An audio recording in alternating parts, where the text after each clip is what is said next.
जय माता दी। अर्थन्यूज स्टूडियोज़ में मैं शिवांग सत्यगुप्ता, मेरे साथ होंगे रवि शांडू।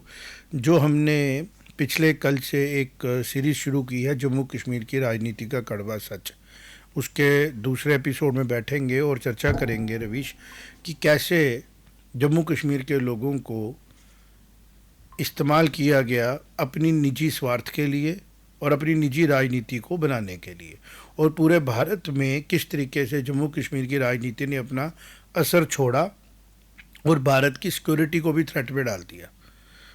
कहाँ से शुरू करेंगे रवीश? मैं समझता हूँ 1964 से शुरू करते हैं कि जब एनसी को पूरी ताकत दी गई कश्मीर के लोगों के द्वारा, जम्मू के लोगों के द्वारा, इस उम्मीद में कि राजशाही ख़त्म की गई है बड़ी उम्मीदों के साथ, तो जम्मू कश्मीर के लोगों को इंसाफ मिलेगा। लेकिन इंसाफ उन चंद लोगों को मिला जो राजनीति का हिस्सा बने, और उनको पता ही नहीं था कि हमारे साथ क्या हो रहा है। उनको 1951 में ये पता ही नहीं था कि हम इस्तेमाल हो रहे हैं इलेक्टेड एमएलएस को, और वो बात उनको समझ आई 1964 तक आते आते, 2 इलेक्शन 3 इलेक्शन होने के बाद, कि हम तो इस्तेमाल हो गए, हम तो इंटरनेशनल मुद्दों के लिए इस्तेमाल हो गए, हम तो पाकिस्तान के फेवर में इस्तेमाल हो गए, हम तो उन लोगों के फेवर में इस्तेमाल हो गए जो देश को अखंड देखना नहीं चाहते, जो फ़िरका परस्ती करते हैं, जो हिंदू मुसलमान सिख ईसाई की राजनीति करते हैं, जो कास्ट एंड क्रीड की राजनीति करते हैं, जो रीजन्स की राजनीति करते हैं, जो एक सुपरिटी इन्फिनिटी कम्प्लेक्स की राजनीति करते हैं। डेमोक्रेसी का तो उनका लेना देना ही नहीं है। वो कैसे पता लगता है कि 1964 में जीएम सादिक साहब जो वहाँ पे हेड बनते हैं स्टेट के, 1965 में वो एनसी की अपनी वर्किंग कमेटी को डिसॉल्व कर देते हैं। जो लोग फाउंडर मेंबर्स थे एनसी के, क्या मजबूरी थी कि जो फाउंडर थे उनके सो कॉल्ड वो जेल में या पेल्विसाइड मूवमेंट के पीछे चल रहे हैं?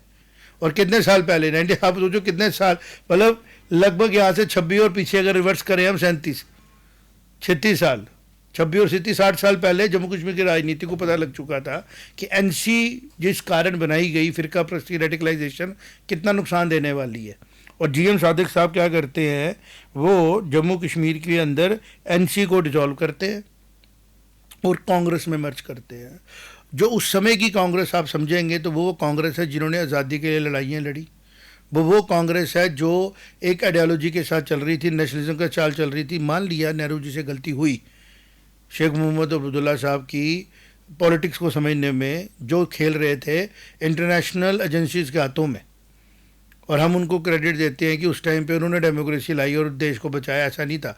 पाकिस्तान की आर्मी ने हमला किया था 1947 में, कबाली तो थे ही नहीं वो, और वो चिट्ठियाँ भी हमें मिल गई, एनसीईआरटी की किताबों में भी आ जाएंगी। यूएनओ की टीम की खुद एक चिट्ठी में मिला है कि कबायली हमला नहीं था वो पाकिस्तान की 3 रेजिमेंट्स को कबायली बना के यहाँ भेजा गया था। और जब उनको रिसीव किया गया, यूएन डेलीगेशन जो यहाँ घूम रहा था, उन्होंने खुद बोला कि हम तो पाकिस्तान की आर्मी के अफसर है। वो चिट्ठी मिली है, मुझे लगता है एनसीईआरटी की किताब में वो भी आ जाएगी। तो हम क्योंकि हम कड़वे सच की बात कर रहे हैं, तो एनसी के वर्किंग कमेटी को पूरी डिसॉल्व करके एक मत के साथ 1965 में मर्ज कर दिया गया। मर्जर हुआ और बनी हमारी कांग्रेस। अब चूंकि लोगों से मिलते जुलते थे और वो लोग नेशनलिस्ट माइंडसेट के थे, उसने उन्होंने नेशनल पार्टी का हाथ पकड़ा जो पूरे इंडिया में नेशनलिज्म, भारत की सोचों के साथ आगे बढ़ रही थी। लेकिन आगे चल के उसमें भी डिल्यूशन हो गई, क्योंकि जैसे अगर पानी में आप ज़्यादा मीठा डालोगे तो पानी मीठा होगा, लेकिन अगर ज़्यादा पानी में मीठा डालोगे फीका हो जाएगा, क्योंकि वो पानी डिजॉल्व नहीं रहेगा। तो इस केस में मैं देख रहा था 1965 में उन्होंने सबसे पहले क्या काम किया कि जो यहाँ का एक डिजिग्नेशन था प्राइम मिनिस्टर, वो ख़त्म किया, उसको चीफ मिनिस्टर बनाया, और सदर रियासत को ख़त्म करके उन्होंने क्या बनाया, गवर्नर। आप ये समझें, क्योंकि ताकत बड़ी दी गई थी 370 को लेके, और आहिस्ता आहिस्ता वो इस लाइन पे आगे बढ़ रहे थे। 65 के इलेक्शन के बाद former official NC establishment contest largely as Congress, तो जितने भी एनसी के जो एमएलएस थे वो एज ए कांग्रेस कंटेस्ट किए, और उसका नतीजा निकला 67 में भी चीज़ें बदली, क्योंकि बख्शी साहब एक लुते ऐसे बैठे थे 8 मेंबरों के साथ जिन्होंने इस मर्जर का खिलाफ किया, और उन्होंने एनसी के लिए अपनी कंटेस्ट जारी रखा। और 1972 का रिजल्ट देखने वाला है, क्योंकि 67 में तो चलो जो कांग्रेस के नाम पे जीता गया, जनसंघ ने भी 3 सीटें ली। मैं आऊँगा सीधे 72 की इलेक्शन पे। बड़ा इंपॉर्टेंट है ये दिखाना कि जो आज कश्मीर के बच्चों को बोला गया, रजौरी पुंछ में बोला गया, उनको सच पता होना चाहिए एक्चुअल में क्या हुआ है।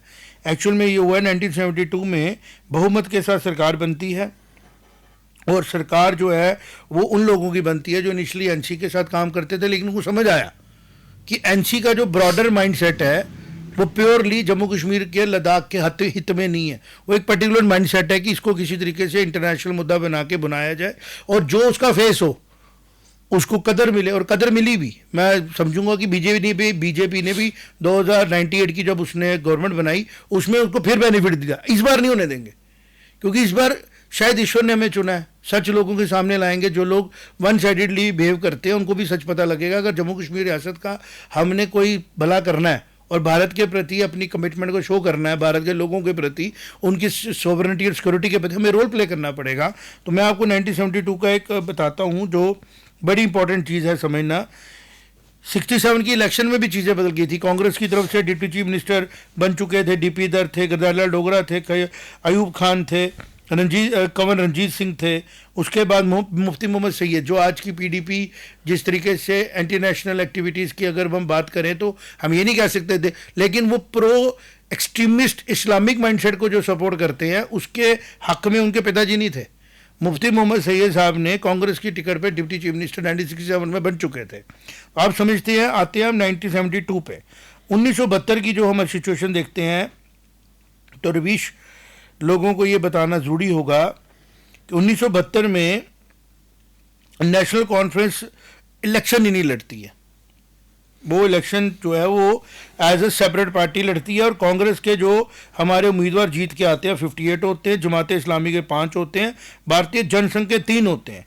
सबसे बड़ा कैच किस में है पता है? जनसंघ के कैंडिडेट के नाम जब मैं अनाउंस करूंगा अभी यहाँ पे बताऊंगा कौन होते हैं, जिसको कहा जा रहा है आज की डेट में कि जनसंघ ने कश्मीर को रेडिकलाइज कर तरीके से लिया।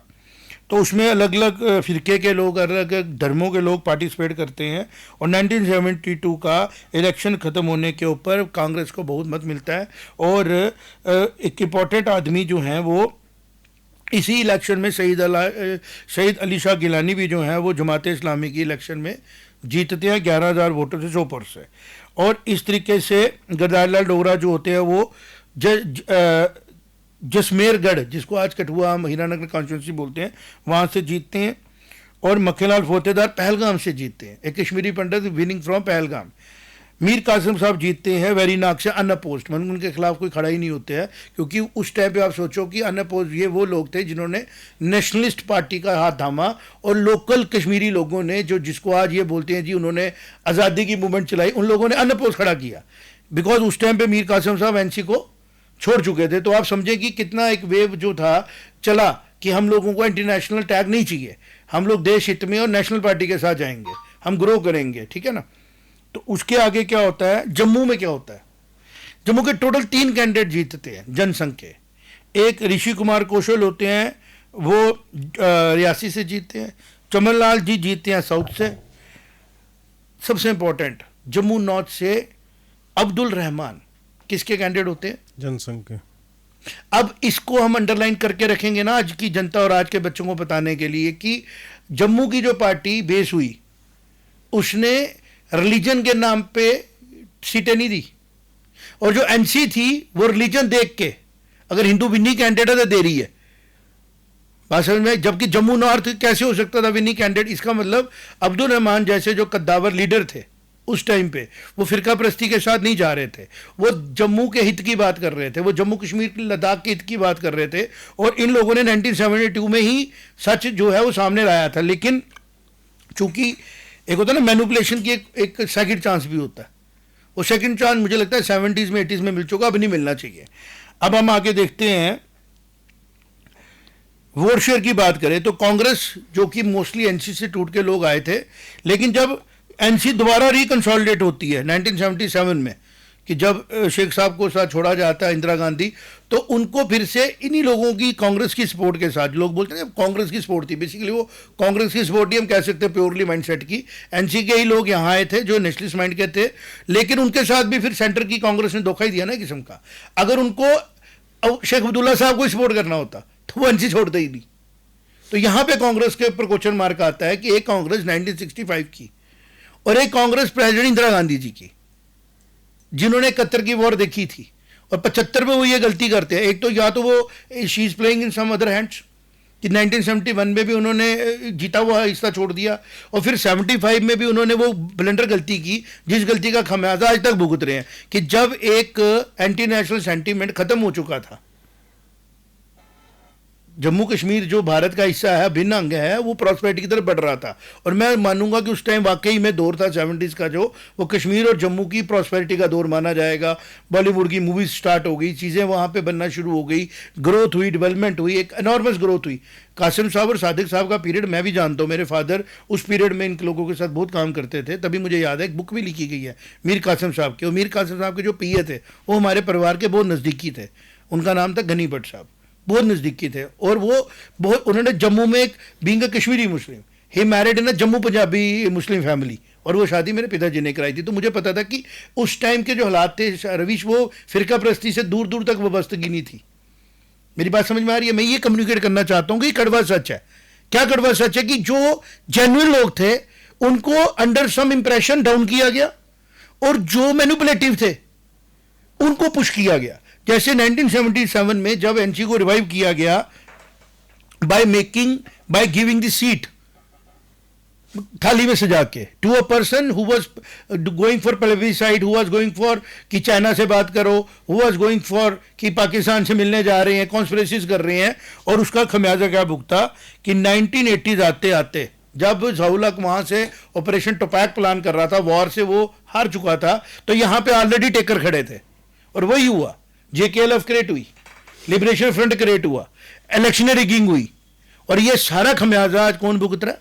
आज का जम्मू कश्मीर। लेकिन अब इससे पहले कि मैं आगे ट्रेवल करूं, आप इस पूरी चर्चा में क्या समझते हो बीइंग ए कश्मीरी पंडित? बिल्कुल, आपने जहां तक पहुंचे आप 1987, मुझे लगता है कि ये एक टर्निंग पॉइंट था उस वक्त का। लेकिन इसकी जड़ें कब पड़ी? जब 1977 में उन लोगों को फ्रेम में वापस लाया गया जो कभी भी क्लियर नहीं थे। लेकिन मैं जो आपने सारी व्याख्या की, मैं इसको एक नटशेल में बताना चाहूंगा कि एक्चुअली 2019 से पहले कश्मीर के अंदर, जम्मू कश्मीर के अंदर जो भी कुछ हो रहा था, इसको पाकिस्तान कंट्रोल करता था, ये भारत के हाथ में नहीं होती थी। पाकिस्तान के टूल्स कौन थे? देखिए, मैं कहता हूँ डायरेक्ट आईएसआई करती थी, और वो आगे इनको हायर करते थे।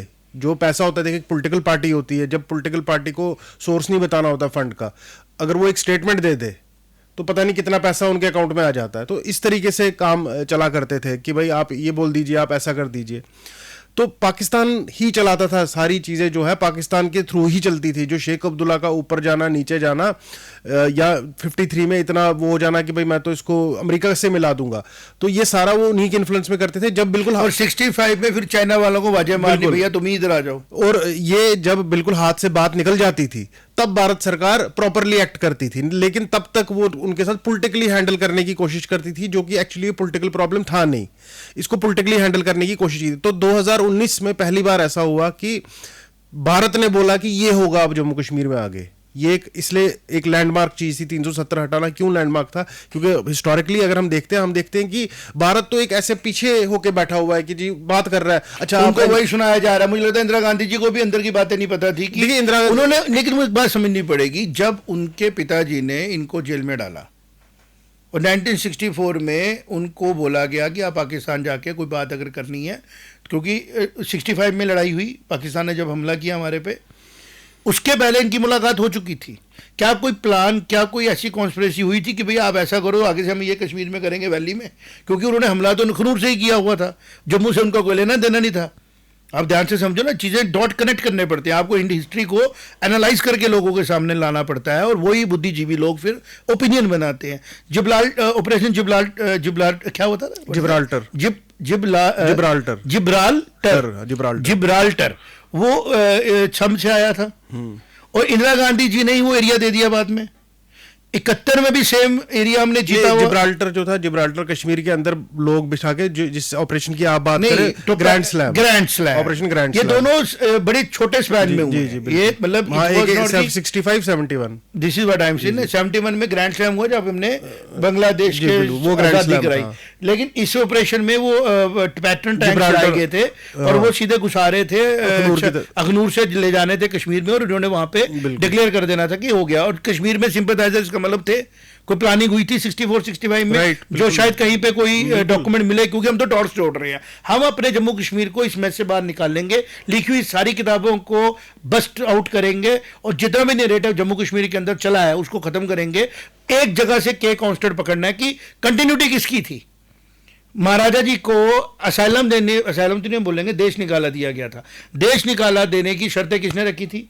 अब्दुल्ला साहब ने, मुस्लिम ब्रदरहुड पार्टी ने। बिल्कुल। और ब्रदरहुड ही बोलेंगे ना, जो रूम कौन सा बोलते थे, कौन सा रूम था कश्मीर में जिसके बारे में बोलते थे, जो उन्होंने शुरू किया था शेख अब्दुल्ला साहब ने। बिल्कुल, जो मुस्लिम कॉन्फ्रेंस नाम था इसका। उसके पहले एक रूम बनाया था ना उन्होंने जब राजा जी थे वहां पे, जिसके मतलब जहां पे बैठ के ये डिस्कशनें करते थे कि ऐसे डेमोक्रेसी लानी, ऐसे लाना है, मुझे नाम याद नहीं आ रहा उसका। तो मुस्लिम कॉन्फ्रेंस बनाने के बाद उन्होंने मेन स्ट्रीम जब पॉलिटिक्स में आने की कोशिश की तो उन्होंने बना दी National Conference to tell people की वी आर नेशनलिस्ट। लेकिन कंटिन्यूटी तो नहीं की रही। 51 में ये रहे, 51 के बाद 6 साल का 57 में ही आए, 62 में, और 64 आते आते समझ आ गया जो लोग 53 में इनकी बिहेवियर देखे जब ये अरेस्ट हुए कि इन्होंने प्लेबिसाइड फ्रंट की तरफ जाने की कोशिश की। हम लोग तो भाई इस तरीके से, तो हो सकता है नेहरू जी को इन्फ्लुएंस भी इन्होंने किया हो। बिल्कुल, कि वो तो है। आप यूएनओ में चले जाओ, क्योंकि थे तो पढ़े लिखे। और मैंने सुना है कि जगमोहन जी की किताब में भी लिखा है कि he wanted to create a Kashmirdom, नहीं, ए किंगडम ऑफ शेखडम। एक वर्ड माई ट्रबुलेंस इन कश्मीर पे जगमोहन जी लिखते हैं कि ऐसा लग रहा था कि उस टाइम पे शेख साहब बनाना चाहते हैं इसको शेखडम, कि महाराजा जी चले गए और मैं इसका एक 76 हिस्सा। उसमें उन कई जगह ये भी फिलोसफी आती है कि जो हिस्सा पाकिस्तान ने एक्वायर किया और नेहरू जी ने जंग भी मिड रस्ते रोक दी, उसका कारण यह था कि अगर वो रिश्ता यहाँ आता, क्योंकि वो डोमिनेटली लिंग्विस्टिकली जम्मू से कनेक्ट करता था, वो शेख साहब के साथ बड़ा ज़्यादा अलाइन नहीं करता था, तो शायद एनसी उतनी पावरफुल पोलिटिकल पार्टी बन के यहाँ नहीं रहती। और उसके पहले ही कॉन्स्टिट्यूशन में भी चेंजेस लाएगी। 370 जैसे हमारा कॉन्स्टिट्यूशन इनेक्ट होता है उसमें 370 की क्लॉज डालेगी, जबकि एक्सेशन 1946-7 में हो चुका था। तो फिर क्लॉज डालने की जरूरत क्या थी एक्सेशन ये वाली 370 की? तो ये मुझे लगता है एक बहुत बढ़िया प्लान था। एक कोई भी आदमी जिसकी इतनी चल रही हो वो तो अपने लिए सारे सेफ्टी जोन्स लगाएगा। लेकिन आज जो शिवांग सत्यगुप्ता और रवि शांडू यहाँ बैठ गए उस प्लेटफॉर्म पे डॉट्स कनेक्ट कर रहे हैं, तो एक एक चीजें जो है ना वो परतें खुल रही हैं कि 53 में अरेस्ट होते हैं, 64 में उनके ऊपर ट्रस्ट करके उनको छोड़ा जाता है, 64 में उनको पाकिस्तान जाते हैं, 65 में वो चाइनीज काउंटर पार्ट से बात करने की कोशिश करते हैं, और ये चीज़ें जब नोटिस होती है तो उधर से ऑपरेशन हमारे खिलाफ एक पाकिस्तान जंग कर देता है। फिर 71 की जंग होती है और फिर 75 में इंदिरा गांधी जी फिर उनके पास जाती है। या तो कोई रीज़न होंगे, पर्सनल रीज़न भी रह सकते हैं हम लोग, जैसे उस टाइम पे हम बात नहीं कर सकते क्योंकि सभी नेता स्वर्ग से डार गए, लेकिन देयर माइट बी सम जिसको था ना personal reasons of these leaders कि देश हित छोड़ दिया, भारत का इससे हित छोड़ दिया, और एक फैमिली के एक आदमी के सिर पे इस तरीके से चीजें पूरे कश्मीर को एक मतलब कश्मीर मीन्स ओनली शेख अब्दुल्ला, मतलब सादिक साहब जीरो हो गए, वो 58 एमएलए जीरो हो गए जो 72 में लड़ रहे हैं, कश्मीर को रिप्रेजेंट कर रहे हैं, जम्मू को रिप्रेजेंट कर रहे हैं। Only one person who is behind the bar is the person who should be taken care, and उसको बना के पूरी स्पोर्ट के साथ चीफ मिनिस्टर बना दो, ठीक है, वहां तक भी ठीक था। फिर उसके बाद जब उनका देहांत होता है तो फारूक अब्दुल्ला साहब को मैं न्यूट्रल मानता हूं इन दोनों के कंपैरिजन में, उमर साहब के कंपैरिजन में भी और शेख साहब के कंपैरिजन में। He is a neutral person because वो माइंडसेट से बड़े ज्यादा पॉलिटिकल नहीं थे। एक मैंने किस्सा भी सुना है, हमारे जीजा जी दुनिया से चले गए, वो NIT श्रीनगर में थे, वो कहते हैं जी एक बार हम रात को 10 बजे NIT श्रीनगर से जा रहे थे तो एक एम्बेसडर आई, हमने हाथ दिया, लिफ्ट दी तो हमें छोड़ने चले गए। कहते जैसे हमें उन्होंने NIT के गेट पे उतारा, रोशनी पड़ी, आगे फारूक साहब थे। तो he was a person who was not having much inclination towards manipulative politics. तो उनको लाया गया राजनीति में after the death of Sheikh साहब। तो 1980s में जब उनकी डेथ हुई 83 में, तो 80 वो आगे, और उस नेक्स्ट ईयर इंदिरा गांधी जी की डेथ हो गई। तो एक तरफ राजीव जी जो पॉलिटिकली भी सीख रहे हैं और दूसरी तरफ हमारे फारूक अब्दुल्ला साहब, और स्टेक पे क्या है नेशनल सिक्योरिटी। जम्मू कश्मीर एक ऐसा उबलता हुआ बॉइलिंग पॉइंट जो आगे चल के न्यूक्लियर, जिसको बोलते हैं ना, एक ट्रिगर पॉइंट बन सकता है, फ्लैश पॉइंट बन सकता है पूरी दुनिया में। जम्मू कश्मीर की जनता अज्ञात, वो अपने मसलों में पड़ी हुई है। अब क्या गलत होता है कि पाकिस्तान अपना मोटरस ऑपरेंडी बदलता है, वो रेडिकलाइज करके टेररिज्म को इंट्रोड्यूस करता है, और जिसके लिए दोनों ही चीजें मैच्योर थी। और बदकिस्मती देखो क्या हुई हमारी 91 में, यहां पे जब टेररिज्म पीक पे जाता है, सेंटर की सरकार weakest of the weakest time पे गुजर रही थी। जब तक राजीव गांधी जी को समझ आता है, उनका देहांत हो जाता है, और जो सरकारें आती है वीपी सिंह की या चंद्रशेखर आजाद की, वो अपने आप को संभालें या देश को संभालें या कश्मीर की टेंशन लें। This is what is happening है, जम्मू की टेंशन लें। वहां से गुजरते गुजरते हम पहुंच जाते हैं 98 में। ऐसी जगह नरसिम्हा राव जी को थोड़ी समझ आई बात। जैसे नरसिम्हा राव जी को समझ आई, उन्होंने पार्लियामेंट में रेजोल्यूशन डाला कि हम पीओजे के हमारा अधूरा एजेंडा है। उसके पहले तो ये क्लेम ही नहीं कर रहे थे पार्लियामेंट के अंदर। तो 94 में नरसिम्हा राव की 5 साल सरकार आती है, सेंटर मजबूत होता है, जम्मू कश्मीर सुधरता है। और 90 उसके बाद 6 में, जब वो 91 के बाद 92 93 वो 98 तक रहते हैं, वहां पे इलेक्शन होती है, बीजेपी आती है। अब बीजेपी चूंकि इन चीजों को जानती थी, समझती थी, लेकिन शेख साहब की और उनकी पूरी जो सिचुएशन थी उसके बारे में उनको नोट्स तब पता लगते जब वो जेएंडके के अंदर इन कर सकते, जेएंडके की एजेंसीज कंट्रोल करते, जेएंडके की सीआईडी कंट्रोल करते। फिर उनको समझ में आता है कि किस तरीके से जम्मू कश्मीर की पॉलिटिक्स जो है वो डिस्टर्ब हुई है। तो 98 में वो उमर अब्दुल्ला साहब को फिर से यंगेस्ट मंत्री बनाते हैं कैबिनेट में, और फिर वो फरूख अब्दुल्ला साहब पे ट्रस्ट करते हैं और उनको रिन्यूएबल मंत्री बनाते हैं। और फरूख अब्दुल्ला साहब को ट्रस्ट करना को मैं कहता हूं गलत भी नहीं है, क्योंकि आज भी मैं ये कहूंगा, बुजुर्ग हो गए हैं, कि अगर हम लोग जम्मू कश्मीर पॉलिटिक्स में बात करें, तीनों रीजन्स को एक नजर से देखने की कम से कम कोशिश करते हैं। देख पाते हैं नहीं देख पाते, बट कोशिश करते हैं। लोगों से 1 to 1 कांटेक्ट है, ठीक, लेकिन एक्सट्रीमिस्ट माइंडसेट नहीं है जो आज उमर अब्दुल्ला साहब साइलेंटली बताने की कोशिश कर रहे हैं। सॉफ्ट बात बेशक करते हैं, स्टैंड बहुत हार्ड ले रहे हैं। वो ये बात बतानी पड़ेगी आम और जनता को, खास जनता को। वो रिलीजियसली बहुत स्ट्रॉन्ग स्टैंड ले रहे हैं, जो कि जम्मू कश्मीर के हित में लॉन्ग टर्म में नहीं है। और उमर अब्दुल्ला साहब की बात कर रहा हूं। इसी तरह महबूबा मैम भी जो है, वो भी कोई बड़ा ज्यादा सबको इकट्ठा लेकर चलने का स्टैंड नहीं ले रहे हैं।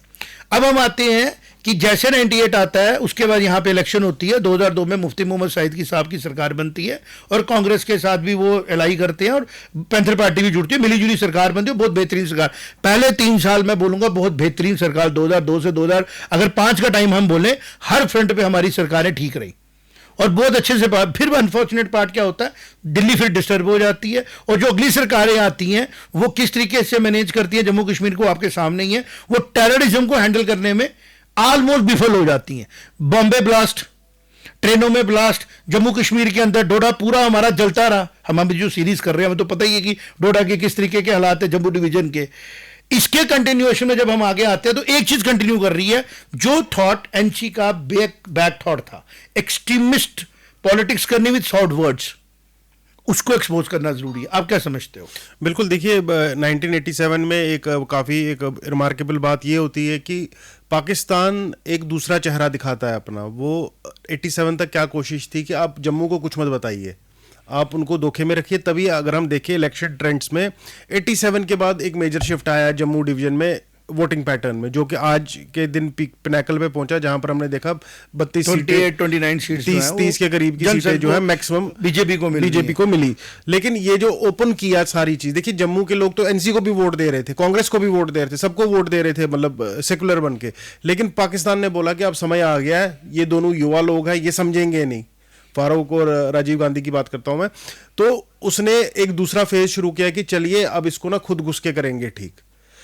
वो एक पॉइंट रहा जिससे कि एनसी की जो ये पॉलिटिक्स थी कि अंदर से कुछ और बाहर से कुछ और, वो जग जाहिर हो गई। तो मुझे लगता है जो ऑफिसर्स होते हैं ना, उनका भी एक माइंडसेट बन जाता है, चाहे वो ब्यूरोक्रेट्स हों जिनको जम्मू कश्मीर कैडर मिला हो, कि अल्टीमेटली सरकारें ऐसे मैनेज हो, उनको भी नहीं पता था कि सरकारें बदल सकती हैं। अब उनको एडजस्ट करने में दिक्कत आ रही है। ये बात भी हमें पब्लिकली बोलनी पड़ेगी। तो अगर हम सच में जम्मू कश्मीर को आगे लेके जाना चाहते हैं, तो हमें एनसी को यहाँ तो सुधारना पड़ेगा, या फिर हमें एनसी की पूरी प्रोसेस ऑफ पॉलिटिक्स को समझना पड़ेगा। और अगर ये जम्मू कश्मीर की जनता ने नहीं, खास तौर पर कश्मीर की जनता ने, या तीसरा अगर कश्मीर की जनता ने नहीं समझा और या जो एनसी के अंदर बैठे हुए लोग नहीं समझे, तो मुझे ऐसा लगता है कि जम्मू कश्मीर की हिस्ट्री आज की जनता को माफ नहीं करेगी, क्योंकि कश्मीर फिर अपने मेन स्ट्रीम में आ रहा है। पाकिस्तान डिस्टर्ब हो चुका है, दिल्ली स्ट्रांग है, उसका असर यहाँ पे नहीं आ रहा है। धमकियाँ आ रही हैं, टेरर आ रहा है, कश्मीरी पंडितों को मार देंगे, चिट्ठियाँ आ रही हैं, लेकिन फिर भी पहलगाम के बाद फिर भी टूरिज्म आप देखो कितना बढ़ रहा है। बिल्कुल। किस तरीके से मेन स्ट्रीम में आने की कोशिश की जा रही है। टेररिज्म को हल्के में नहीं ले सकते, ये बहुत, इट इज बिटर, जैसे बॉडी के लिए हम कहते हैं ना, ऐसा कैंसर जो ठीक नहीं होता। टेररिज्म उससे भी घटिया चीज है, जो पर्सनल बेनिफिट भी देती है, पर्सनल ग्रेटिफिकेशन भी देती है उन लोगों को जो अग्रेसिव है, जो एनिमल इंस्टिंक्ट वाले लोग हैं, क्योंकि ओपन वार नहीं ना, देयर आर नो रूल्स, आप कुछ भी करो, आप टेरर एक्टिविटी कर सकते हो। तो इसको हैंडल करने के लिए जनता के अंदर अवेयरनेस जरूरी है कि हम किस पॉलिटिकल क्लास को, किस पॉलिटिकल पार्टी को, किस पॉलिटिकल थॉट को सपोर्ट करें। तो कश्मीर को भी स्टेबल करने के लिए आज 2 साल से सरकार चल रही है, why they are not going to perform, काम क्यों नहीं कर रहे हैं। वो कह रहे हैं स्टेटहुड मिले, मतलब कोई ना कोई डिस्टर्बेंस चाहिए। लेकिन मुझे एक बात बताओ, कोई ना कोई डिस्टर्बेंस चाहिए। अगर आम आदमी को बेनिफिट देना होता तो शेख मोहम्मद अब्दुल्ला साहब राजा से भी दिला देते, बात करते ना जाके। वो 1953 के बीच में उनको क्यों शोर डालना था, वो प्राइम मिनिस्टर ऑफ नेहरू तो उनकी हर बात मान रहे थे, तो उनसे ही दिला देते। 370 दिला दी थी, सब कुछ दिला दिया था। This is where I want to draw the line कि मुझे जो ये एनालाइज किया, जो मैंने थोड़ी बहुत हिस्ट्री को ना ऐसे खंगालना शुरू किया, हफ्ता 10 दिन पहले डॉट्स कनेक्ट हो गए हैं। हमें जम्मू कश्मीर के अंदर हर एक आदमी को पॉलिटिकली अवेयर करना पड़ेगा कि जम्मू कश्मीर का हित किस में है। वो उसी में है जिसमें गुलाब सिंह जी ने देखा, जम्मू कश्मीर लद्दाख एक ऐसी ज्योग्राफिकल एंटिटी है जो इकट्ठे रह के ही सेफ रह सकती है। रोड से कनेक्टिविटी, मौसम ऐसे है ना, हमारी ज़रूरतें ऐसी हैं। अगर इसको पॉलिटिकली सप्रेस किया जाएगा तो ना अब लद्दाख चुप रहता है, तो ना जम्मू चुप रहेगा। तो ऑप्शन क्या बची कि कश्मीर की जो पॉलिटिक्स है वो अंडरस्टैंड करे, पॉलिटिकल क्लास जो है उसको अंडरस्टैंड करे, वोटर, और ये समझे कि कौन हमारे हित में बात कर रहा है, और वो रिलीजियसली फैनेटाइज ना हो। मतलब अब वो पॉलिटिक्स करे डेवलपमेंट की और फ्यूचरिस्टिक, वो रिलीजन के नाम पे पाकिस्तान के साथ अलाइन नहीं करे, वो रिलीजन के नाम पे किसी और के साथ अलाइन ना करे। क्योंकि भारतीय जनता पार्टी हो या जनसंघ हो या कांग्रेस या एनी पार्टी जो रिलीजन के नाम पे पॉलिटिक्स नहीं करती है, वही हित कर सकती है किसी भी सिचुएशन में जम्मू कश्मीर का। और अगर कोई पार्टी साइलेंट नहीं, नेशनल कॉन्फ्रेंस बोलती है, बट वो बिहेव कैसे करती है। अभी 4 इन्होंने राज्यसभा के मेंबर दिए, एक इनके नजदीकी हैं ओबराय साहब, बाकी 3 कौन कौन है? देखिए ये साहब है, ये तो ऑप्टिक्स है ना। देखिए मैं आपको बता रहा हूं ना, लेकिन क्या जम्मू से उन्होंने किसी को भेजा? मैं आपको क्या जम्मू से किसी को भेजा? बिल्कुल, मैं एनसी ने किसी को जम्मू से भेजा? मैं आपको पर्सनल कहानी भेज सकता था ना, जम्मू से नहीं भेजा ना, वो दिखावे के लिए एक मैं यही आपसे कह रहा था। और एससी को भी भेज सकते थे, इनके साथ बहुत से लोग हैं जो एससी कम्युनिटी, क्योंकि इस पूरी कैबिनेट में, इस पूरी में एक कम्युनिटी की गवर्नमेंट में कोई रिप्रेजेंटेशन नहीं है, वो है एससी कम्युनिटी। मैं बड़ा एनालाइज करके आया हूं रवीश, हमारे पास एनसी के अंदर ऐसी कोई भी कैंडिडेट नहीं है, एमएलए भी नहीं है, नहीं है एमएलए। तो हम ये सोच रहे थे शायद राज्यसभा भेज देते, नहीं भेजा ना, बिल्कुल नहीं भेजा। उसके कंट्रेरी अगर हम आते हैं बीजेपी में, हमारे एक एमएलए जम्मू कश्मीर के खाते में से नहीं, पर किसी खाते से राज्यसभा पहुंचे, खटाना साहब, और उस कम्युनिटी की जो गुजर कम्युनिटी हमेशा डिप्राइव रही, लेकिन इनके फैमिली को पता है कि कैसे अपने साथ लोगों को जोड़ना है, तो फैमिली टाइप्स की वजह से इन्होंने गुजर कम्युनिटी को साथ में रखा। लेकिन जम्मू कश्मीर के जो जम्मू के हद के अंदर जो गुजर कम्युनिटीज है, उनको रिजर्वेशन मिलने पे ये शोर डाल रहे हैं। तो मेरा आज का ये नहीं है, I am not against NC और Congress and favour of any party, मैं सच को सामने रख रहा हूं जो कड़वा है पर सच है। अगर एनसी को जम्मू में 1951 से लेके कंटिन्यूसली जम्मू में एक्सेप्टेंस मिली, तो उनको कम से कम अपना एक रोल तो प्ले करना चाहिए था पॉलिटिकल पार्टी का। उन्होंने खुश किया जम्मू में, पता किनको? जो उनके एमएलए आए, लेकिन उनको कहा अपने लोगों के लिए कुछ नहीं करना, जो करना है उस तरीके से कश्मीर में करना है कि हमें इंटरेक्टली बेनिफिट हो, ट्रस्ट हमारे चले, सिस्टम हमारे चले, पर्सनल बेनिफिट हमारे हो, बिजनेस हमारे चले। और अगर आज भी हम लोग इसको नहीं जानेंगे और इनकी स्टेटमेंटों पर रिबट्टल नहीं देंगे, जो ये धमकियां दे रहे हैं कि रिजर्वेशन पे जनसी जैसा बवाल उठेगा, तो जम्मू कश्मीर के लोगों को समझना पड़ेगा और हिस्ट्री को जाके देखना पड़ेगा। तो आज हमने पार्ट 2 किया, पार्ट 3 पे भी हम काम करेंगे, पार्ट 4 भी आएगा, ताकि हम डेमोक्रेसी को जम्मू कश्मीर में एक्चुअल लेवल पे लाएं और सच सामने लाएं। हमारी बड़ी प्रॉब्लम है, यूनिवर्सिटियों में दिक्कतें चल रही हैं, हमें एजुकेशन की दिक्कतें चल रही हैं, हमारी गवर्नेंस इशू बहुत ज़्यादा चल रहे हैं। ऑफिसर इस जिसको बोलते हैं ना चीज़ों का बेनिफिट ले रहा है, क्योंकि जब तक इलेक्शन नहीं हुई थी तो पावर सेंटर एक था, एलजी ऑफिस, पूरी पावरें थी, ऑफिसरों को भी डर था कि अगर हमारी कोई कंप्लेंट जाएगी तो ये डिपार्टमेंट दूं है। अब उनको पता है कि कंप्लेंट जाएगी, कोई पॉलिटिकल पार्टी का फेवरेट बन के बैठ गया कि इधर से पुश होगा तो ये उधर जाएगा, पुलिस के अलावा तो बाकी सब डिपार्टमेंट इधर आ गए हैं। और अगर ये लोग उनको पुश करेंगे बिकॉज ऑफ परफॉर्मेंस, तो 10 काम है इनके पास करने के लिए, बट फोकस परफॉर्मेंस पे है नहीं। स्टेटहुड चाहिए, स्टेटहुड ऐसा दे दो, उल जुलूल बातें, रिजर्वेशन खत्म कर दो, मतलब कोई भी ऐसी काम जो पॉलिटिकली उतना इंपॉर्टेंट नहीं है लेकिन डेवलपमेंट का है, उसके बारे में बात नहीं करेंगे और वो टाइम पास हो जाएगा। तो जैसे मैंने उंगलियों पे गिना दी है, जम्मू कश्मीर ये डिजर्व नहीं करता है। जम्मू को कश्मीर डिजर्व करता है ग्रोथ, प्रॉस्पेरिटी, हमारे बच्चे मेन स्ट्रीम के साथ आगे बढ़े। क्यों गुड़गांव की तरह हम बड़ी इंडस्ट्रियल स्टेट नहीं बन पा रहे, क्यों हम टूरिज्म में आगे नहीं बढ़ पा रहे, जस्ट बिकॉज कि हमारे यहाँ पे कोई ना कोई एपिसोड ऐसा हो जाता है जो फिर हमें पुशबैक मार देता है। अभी जो चिट्ठी आई है इससे फर्क पड़ेगा, लेकिन फिर भी आप देखो commitment of people of Jammu India and commitment of central government कितनी क्लियर और कितनी क्रिस्प चल रही है एलजी साहब के समेत, कि जम्मू कश्मीर को इतनी हादसों के बाद भी डिस्टर्ब नहीं होने दे रहे, क्योंकि अभी लॉ एंड ऑर्डर उनके हाथ में है। तो मुझे लगता है कि जम्मू कश्मीर के लोगों को जगाना जरूरी है, जो हमने आज एक छोटा सा प्रयास किया। आप क्या समझती हो कि जैसे हमने ये चर्चा की, आपको इसके बारे में पहले इस तरीके से विस्तार के बारे में नॉलेज? देखिए ये चीज को छुपाया गया, मैं वही तो बार बार बता रहा हूँ कि ये जो सारा काम था ये इस तरीके से किया गया कि जम्मू के लोगों को पता ना लगे और धीरे धीरे वो अपना टेक ओवर करे। और देखिए ये सारा कल्मिनेशन जो था प्लेबिसाइड फ्रंट और आगे जो भी इनकी चाहत थी कि पाकिस्तान से मिलना है उसी तरफ जा रहा था। लेकिन 87 आते आते पाकिस्तान को फ्रंटल होना पड़ा, पाकिस्तान को ओपन होना पड़ा। धीरे धीरे जो जम्मू के लोग हैं, जो कश्मीरी पंडित माइग्रेशन हुई, उससे उनको पता लगा कि नहीं, प्रॉब्लम जो है वो हम समझ नहीं पा रहे थे, प्रॉब्लम तो कुछ और है। तो आज के दिन इंटरनेट के कारण और इंफॉर्मेशन एआई आने से जो इंफॉर्मेशन का एक्सेस बढ़ गया है, अब मुझे लगता है कि ये पॉलिटिक्स चलाना नामुमकिन हो जाएगा। और मुझे लगता है कि उमर अब्दुल्ला साहब को मेरी तरफ से सजेशन रहेगी कि आप जो ये अपनी दादाजी की पॉलिटिक्स है कि आप या कहीं पे सेकुलर बनेंगे, कहीं पे कम्युनल बनेंगे, ये अब मुझे नहीं लगता अब चल पाएगा। आपको भारत जम्मू कश्मीर को समझना है और आपको डेवलपमेंट की पॉलिटिक्स करनी है, हर पॉलिटिकल पार्टी को। और वहां पे हम जब देखते हैं कि भारतीय जनता पार्टी का ओवरऑल जो फिगर्स हैं, अगर वो जम्मू की पार्टी बोले, हम लेट इट बी, जम्मू ने कंसोलिडेट कर दिया ना अपना वोट पैटर्न, वो पार्टी जो है वो किस तरीके से सारी कम्युनिटीज को साथ लेके चलने की कोशिश कर रही है। वेयर एज एनसी जो है पिक एंड चूज कर रही है और डोमिनेट कर रही है हमारे डिसीजंस को। और अगर इस बार सेंटर ने गलती की कि वन साइडेड बात सुनी और कोई डिसीजन लिया, तो इस बार ऐसा होने नहीं देंगे, क्योंकि हम बार बार जम्मू कश्मीर के कड़वे सच की सीरीज करते रहेंगे जब तक कि जम्मू कश्मीर की पॉलिटिकल प्रॉब्लम पूरी तरह खत्म ना हो जाए और ये इंटरनेशनल मुद्दा गाना बंद कर दें। और ये ना नेशनल ना इंटर, ये मुद्दा है डेवलपमेंट का, इसको डेवलपमेंट में रखें और जम्मू कश्मीर का हर बच्चा उस डेवलपमेंट और का ग्रोथ का पैटर्न बने। और जो नया एक एम्प्लॉयमेंट के मसले बने हैं, इसके ऊपर काम किया जाए, डेवलपमेंट पे काम किया जाए, रेवेन्यू रिकॉर्ड पे काम किया जाए, और किस तरीके से भारत के 150 करोड़ लोगों को हम एज ए टूरिस्ट भी लाएं, एज ए इन्वेस्टर भी लाएं, एज ए काम करने के लिए लाएं, ताकि हम लोगों को जो 70 साल का पिछड़ा हुआ काम है अगले 7 साल में पूरा करें।